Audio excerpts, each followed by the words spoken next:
48 ভোল্টের battery 30H এর বানাতে গেলে আমাকে তাহলে কয়টা সিরিজ হচ্ছে?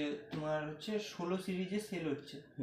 এবার 16 সিরিজের সেল হচ্ছে, তো আমাকে এক একটা সিরিজ যোগ করতে হবে একটা প্লাস আর একদিকের প্লাস, এটা যোগ করে দিলে হয়ে গেল 30 অ্যাম্পিয়ার।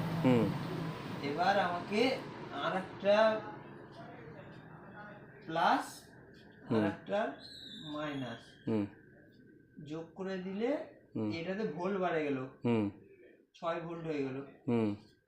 6 ভোল্ট হয়ে গেল মানে দুটো সেলকে যদি আমি করি, হ্যাঁ 6.4 ভোল্ট হয়ে গেল। হ্যাঁ, এবার আমাকে এই দুটার সাথে এই প্লাসের সাথে এই মাইনাসটা যোগ করে করে 16টা সিরিজ বানাতে হবে। দেখো, মেন কথা হচ্ছে প্যারালালে তোমার যটাই ব্যাটারি থাকুক না কেন সেটা তোমাকে দেখতে হবে না।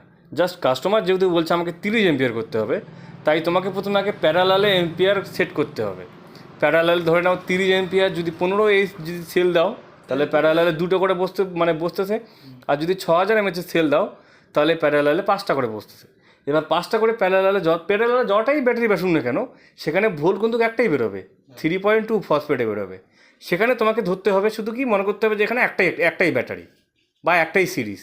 ঠিক আছে, ব্যাটারি কটা থেকে থাকুক সেটা তোমাকে দেখতে হবে না। তোমাকে যা শুধু এটা মনে রাখতে লাগবে যে প্যারালালে আমার যদি একটা ব্যাটারি বা দুটো ব্যাটারি বা তিনটে ব্যাটারি যদি বসে, আমাকে শুধু এম্পিয়ার মানে কি বের করতে হবে, ওখানে শুধু ভোল্ট আমার একটাই বেরোবে। বাস এইটুকু শুধু মনে রাখতে লাগবে। এতগুলো ব্যাটারি আছে, এতগুলো ব্যাটারি কেন ভোল্ট বেরোলো না, এটা ধরা যাবে না।